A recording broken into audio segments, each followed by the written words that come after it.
ganap sa pananampalataya. Mayroon tayong kapayapaan sa Diyos sa pamamagitan ng ating Panginoong Hesukristo. Diba? Kung mga kapatid, hallelujah, kung palagipin natin ang ating pananampalataya sa ating Panginoon, magkaroon na tayo ng ano? Kapayapaan. Praise God. Gusto mo niyo ba ng kapayapaan? Na Lord, kahit kaliwat kanan likuran ang pagsubok ko, Lord, patuloy pa rin akong maglilingkod sa iyo. Patuloy pa rin kitang pasasalamatan. Hindi ako masisimangot. Hindi ako magre-reklamo. Amen. Hallelujah. Grabe mga kapatid, hallelujah. Grabe, di ba? Palagipin natin pananampalataya natin sa ating Panginoon dahil may pinangako siya sa atin. Reserve na natin yung pangako niya na bibigyan na tayo ng kapayapaan. Grabe, di ba? Tayo na nga minsan nag-islam sa gawain ni Lord, pero bibigyan niya pa tayo ng kapayapaan. Pangalawa, para sa pagbabagong buhay. Gusto ni Lord, magbagong buhay ka. Amen? Noong nakaraang 2024, marami ka bang kahinaan na gawa? Marami ka bang pagkukulang na nagagawa? Di ba marami tayo, di ba?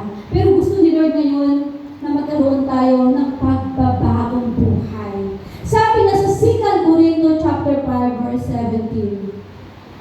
Kaya kung sino man ay na kay Kristo, siya'y bagong nilalang. Ang mga dating bagay ay hindi nagsisilipas, na narito sila'y pawang naging mga bago.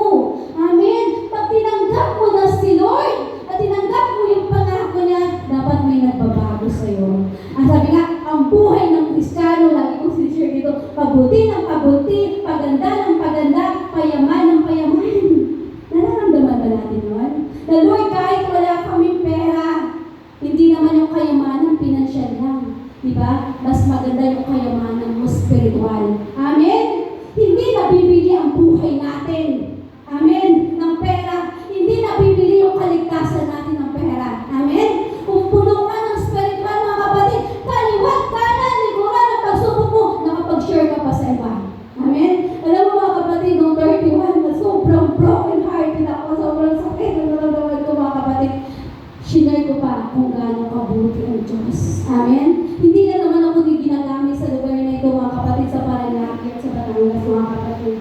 Dahil nakita nila, hindi ko sinishare na ako, nakita nila yung glory ni Lord, kung anong ginagawa nila sa buhay ko mga kapatid.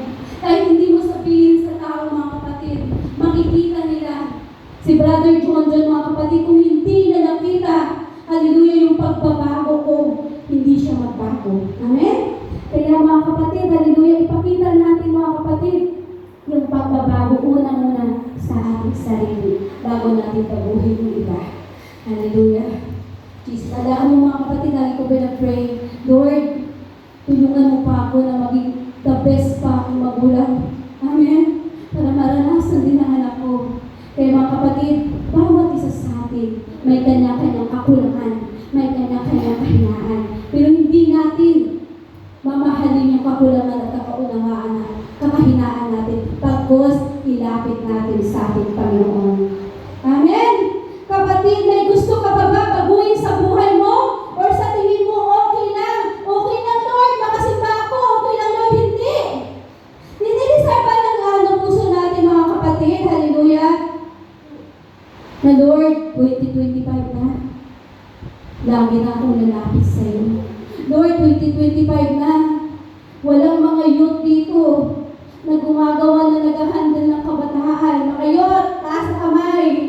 Lord, tulungan mo ako na ma-desire ko, Lord. Napapangunahan yung mga kabataan dito. Dinidesire ba natin, Lord, mga youth? Okay lang sa atin, Lord. Magsimba ko sa Domingo. Okay lang hindi. Kasi estudyante ako. Wala exempted sa ating Panginoon. Tandaan mo, yung future na naka Lord is the best para sa ating pinapasal. Amen? Palakpakan natin si Lord. Naway mga kapatid, mga kabataan, mga kananayan, i-decide pa natin na magpagkakamit sa ating Panginoon. Hindi lang upo, uwi. Pag tinanong ka, anong natutunan mo doon? Maganda, pero natutulog ka pala. Maganda, pero nasa kaliwang tenga, lumabas sa kabilang tenga na walang baka sa puso. Bawat salita na ating narinig, namnamin, lasapin, katulad ng lechon, paano niyo ba kinakain? Di ba? Nilalasak nyo. Nilalasahan nyo kung masarap ba o hindi. Amen? Ganon yung salita ng ating Panginoon, mga kapatid, na bawat litra at bawat salita na narinig mo, mga kapatid, na may tusok sa ating mga puso. Magkus, mga kapatid, babas na may tusok sa ating mga puso. Hallelujah! Alas 9 pa lang, nandito ka na. Amen? Sabihin mo, sis, ako na mag-ano. Diba? Ako na mag-lead sa mga bata.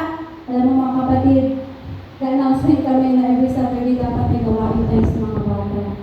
Sa ano ko kasi minsan hindi ko na kaya kasi lalo na si Brother John, kailangan ko din tulungan sa tindahan. Kasi minsan, Saturday yung pagbabayad ng mga tao na tumutang sa akin. Kaya nananawagan ako na mga youth, kung paano kayo ginamit ng Diyos 2024, basta more kayo magpagamit sa ating Panginoon. Yan yung kayamanan natin na hindi maagaw ni naman.